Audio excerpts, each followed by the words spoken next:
Hello दोस्तों, मैं आपका दोस्त जीत वैद। तो आज मैं आपके लिए ऐसे नुस्खे की जानकारी लेकर आया हूँ जिसको प्रयोग करने से आप जो बड़े बड़े हमारे शरीर में रोग आ जाते हैं उनको ठीक करने में ये बहुत ही ज़्यादा फ़ायदा करता है। ये एक तरह का ऐसा खून को अंदर से साफ कर देता है, जो खून के अंदर कई प्रकार के जहर उत्पन्न हो जाते हैं किसी भी बीमारी के कारण, ये उसको भी दूर कर देता है। और जो अंदर शरीर में खून को साफ हो जाएगा तो ये आपके जैसे दाद, खाज, खुजली और सोराइसिस या चंबल और कई प्रकार की जो एलर्जी है उसको भी ये ठीक कर देता है। और इससे सबसे ज़्यादा इसको हम कैंसर के रोग में भी प्रयोग करते हैं। अगर कहीं शरीर में कोई घाव हो जाता है, जैसे चंबल का हो गया या और किसी चीज़ का नासूर बन जाता है और ठीक नहीं होता है, तो उसमें भी हम यूज करते हैं। या फिर किसी को बवासीरी जहर हो, शरीर में ज़्यादा बढ़ गया है, बवासीर हो गई है, पगंदर हो गया है, तो वो ठीक नहीं हो रहे, तो उनके लिए भी यूज़ करते हैं। और कैंसर के लिए तो ये सबसे ज़्यादा फ़ायदा करता है क्योंकि इसका नाम ही हमने रखा हुआ है हब्बे कैंसर। हमने नहीं, ये जिनका नुस्खा है उन्होंने इसका नाम ही हब्बे कैंसर रखा हुआ है, क्योंकि ये नुस्खा ही इस प्रकार से शरीर के जो रोगों को हो, जो जटिल होते हैं, जल्दी शरीर से जाते नहीं, उनको बहुत ही अच्छी तरह से दूर कर देता है। और खून में आई हुई कमियों को दूर कर देता है, खून साफ हो जाता है, इससे बहुत से रोग दूर हो जाते हैं। और जो वैद्य इसको अपने हिसाब से हम कई रोगों में यूज़ करते हैं, जैसे जैसे इसका अपना तजर्बा होता है और खून का इसको प्रयोग करने का तरीका जिसको पता है, तो वो इसको प्रयोग कर कर अपना वो मतलब में रखता है। क्योंकि ये ऐसा नुस्खा है जो हर कोई वैद्य है अपने पास जरूर रखता है बनाकर, क्योंकि इसके मरीजों की बहुत ज़रूरत होती है। और मेरा ख्याल है ये सभी को रखना भी चाहिए जो वैद्य इस चीज़ों को जानते हो। तो इसमें क्या क्या चीज़ें पड़ेंगी, कैसे इसको बनाना है, वो मैं अब आपको ना आगे वो चीज़ें भी दिखा देता हूँ और बनाना। तो दोस्तों, इसको बनाने में क्या क्या चीज़ें यूज़ होनी है ये मैंने सभी आपके सामने रख दी हैं। तो ये कुछ इस तरह की चीज़ें हैं जो वैद्य इन चीज़ों से काम करते हैं, या जिन्होंने किया हो वही इसको करें, दूसरा इसको ना करें, क्योंकि ये एक बहुत ही ऊपर का नुस्खा है जिसमें बहुत सी ऐसी चीज़ें हम यूज़ करते हैं जो आम वैद्य के बस की नहीं है, जो सिर्फ जड़ी बूटियों से काम कर लेते हैं, या जिनको जड़ी बूटियों के बारे में नॉलेज है या उनको इन चीज़ों की नॉलेज नहीं है, तो वो उसको प्रयोग ना करें। तो कुछ ये जो नुस्खा बनेगा ऐसा नुस्खा है जो शरीर को कुछ ही गोलियां या कुछ ही टैबलेट देने से या कैप्सूल में देने से इसका बहुत अच्छा रिज़ल्ट आता है। तो इसको बनाने के लिए सबसे पहले हमें जो हमारे पास सामने चीज़ पड़ी है, इसको कहते हैं हम रस कपूर। रस कपूर आपने ले लेना है। ये देखो, इस प्रकार का रस कपूर कोई भी आप ले लो, जिनको पता है रस कपूर कैसा होता है। रस कपूर आपने ले लेना है। ये हमने 6 ग्राम, आधा तोला रस कपूर लेना है। ये नुस्खे में ये हमारे पास ज़्यादा है, मैं इसको दिखाने के लिए रखा हुआ है। आपने इसको आधा तोला या 6 ग्राम लेना है। उसके बाद आ जाता है अपने पास ये है हड़ताल वर्किया। हड़ताल वर्किया भी आपने 6 ग्राम ले लेना है। उसके साथ में हमारे पास ये है दाल चिकना। दाल चिकना भी हम इसमें 6 ग्राम लेंगे। ये तीनों हम वज़न ले लेनी है और इसको इन तीनों का हमने अच्छी तरह से पाउडर बना लेना है, इसकी रगड़ाई कर लेनी है। तो उसके बाद इन तीनों की रगड़ाई करके रख लेनी है। फिर साथ में हमने पहले लेना है, ये हमारे पास है पारा। ये इस प्रकार पारा है। ये मुसफ़ा पारा लेना है, जिसको हम शुद्ध पारा कहते हैं। वो आपने शुद्ध पारा ले लेना है 10 ग्राम। 1 तोला ले लेना, चाहे 12 ग्राम का हो। 12 ग्राम आपने पारा ले लेना है। और इसमें आपने ये अपने पास है आंवला सार गंधक। गंधक आपने इसमें ले लेनी है 100 ग्राम। 100 ग्राम गंधक में आपने ये दोनों को पहले गंधक को अच्छी तरह पीस लेना है, फिर इसमें आपने ये जो पारा मिलाकर इसको अच्छी तरह गुटाई करते रहना है। जब 1 घंटा गुटाई करने के बाद जब देखें भी ये बिल्कुल काले रंग की हो गई है, कजली बन चुकी है, तो ये इसको आपने छोड़ देना है। उसके बाद फिर आपने इसमें ये तीनों चीज़ों का पाउडर थोड़ा थोड़ा डालते रहना है और उसकी गुटाई करते रहना है। तो तीनों चीज़ों का थोड़ा थोड़ा पाउडर डाल के गुटाई करते करते कम से कम आपने इसकी 12 घंटे गुटाई करनी है। इन तीनों चीज़ों को डालकर पहले इनकी अलग अलग गुटाई करके इसका पाउडर बना लेना, फिर साथ में मिलाकर इसकी गुटाई करनी है। तो ये आपकी 12 घंटे की गुटाई होनी चाहिए, खरल होनी चाहिए 12 घंटे। उसके बाद फिर आपने इसमें जो सी चीज़ मिलानी है, ये हमारे पास पड़ी है बापची।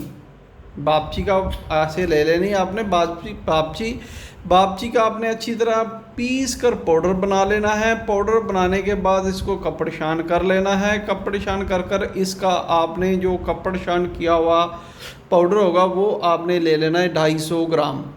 250 ग्राम पाउडर आपने इसमें पहले डालना है और इसको अच्छी तरह खरल करनी है। कम से 1 से 2 घंटे आप जब खरल करेंगे ये पाउडर इसमें अच्छी तरह जब्ज़ हो जाएगा और जो गंधक होती है वो भी इसमें अच्छी तरह कायम हो जाती है।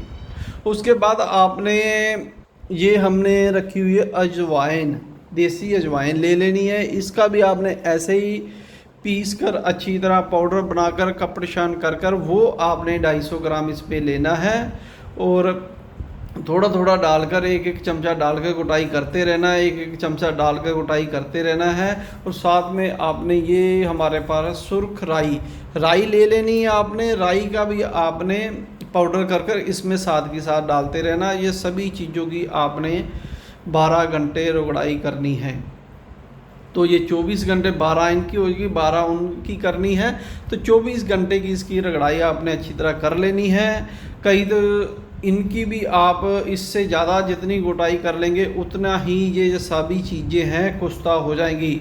इसकी गुटाई आपने इसकी जो खरल है आपने कम नहीं करनी है, क्योंकि खरल में ही 12 घंटे जब हम इसकी खरल करेंगे तभी ये अच्छी तरह कुश्ता होगी।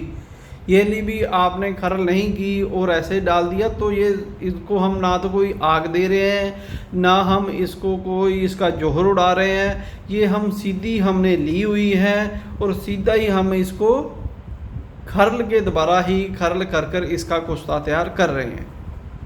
तो इस प्रकार से सभी चीज़ों का हमने खरल करके फिर इसके बाद हमने मूली का पानी लेना है 1 लीटर। उसको अच्छी तरह से मुकद्दर कर लेना है जिसमें मूली के कण ना हो। मुकद्दर का मतलब जब उसको अच्छी तरह से मूली का कोई भी अंश उसमें ना रहे तो वो पानी लेना है। तो उसको थोड़ा थोड़ा डालकर आपने कुटाई करते रहना है। जब इसमें आप देखें भी मूली का सारा 1 लीटर पानी जब्ज़ हो गया है, तो ये थोड़ी खुश्क हो गई है, जहाँ ये गोलियाँ बनने के लायक हो गई है ये, तो उस समय आपने इसकी नखुदी गोलियां बना लेनी है। 500 mg तक की गोलियां बना लेनी है आपने और वो रख लेनी है। चाहे तो आप 500 mg के कैप्सूल भी भर सकते। तो ये आपका नुस्खा समझो तैयार हो गया है। अब नुस्खा तैयार हो गया है तो मैंने बता दिया किस किस रोग में देना है, ये भी मैंने बता दिया। लेकिन आपको रोग की अच्छी तरह जानकारी होनी चाहिए और दूसरा आपने देने से पहले आपको पता होना चाहिए भी किस मरीज़ को ये देना चाहिए किसको नहीं।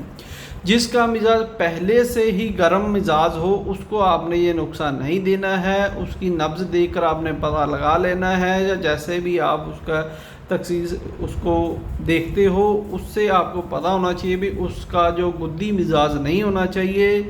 तो असाबी मिजाज वाले को जो बहुत जल्दी काम करेगा, अगर आपने किसी गुद्दी मिजाज वाले को दे दिया तो फिर उसको ये काम नहीं करेगा, उल्टा उसकी और जो गर्मी है शरीर की और बढ़ा देगा।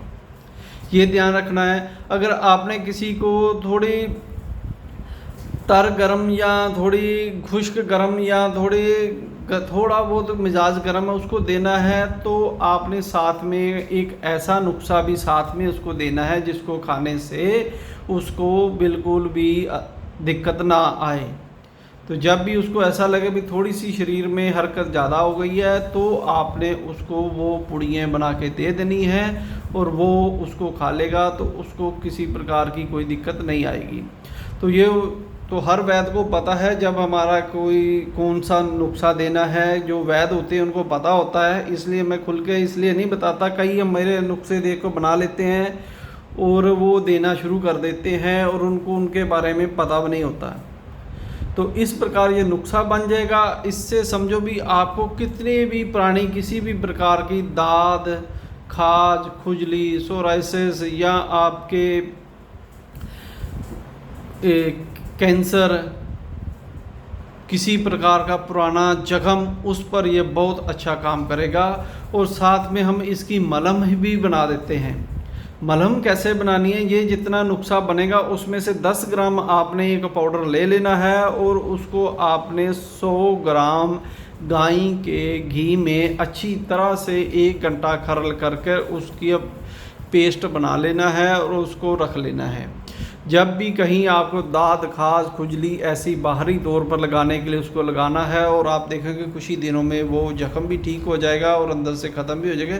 खाने के लिए भी आपने इसका मलाई और दूध के साथ आपने ये एक कैप्सूल देते रहना है। तो यही मैं बता, अब तकरीबन मैंने इसके बारे में सारी जानकारी आपको दे दी है। फिर भी कई मेरे दोस्त हैं जो इसको बनाते हैं, अगर वो और जो नहीं बना सकते हैं तो वो लेना चाहते हो तो ये मैंने ऊपर अपना नंबर दे रखा है। उस नंबर पर आप व्हाट्सअप मैसेज करके या फ़ोन कर मुझसे ये नुस्खा लेना चाहे या अपनी बीमारी की पूरी डिटेल बताएंगे तो हम उसको बनाकर दे देंगे। और जो खुद बनाना चाहते हैं तो वो मेरे इस नंबर पर व्हाट्सएप पर वॉइस मैसेज करके मुझसे कोई भी जानकारी ले सकता है जो इसको बनाना चाहे। लेकिन जानकारी वही ले जिनको ये पता हो ये जो मैंने चीज़ें रखी हुई क्या है। कईयों को ये नहीं पता होता भी हड़ताल वर्किया क्या है, दाल चिकना क्या है, या फिर रस कपूर क्या है, पारे को कैसे शुद्ध करते हैं।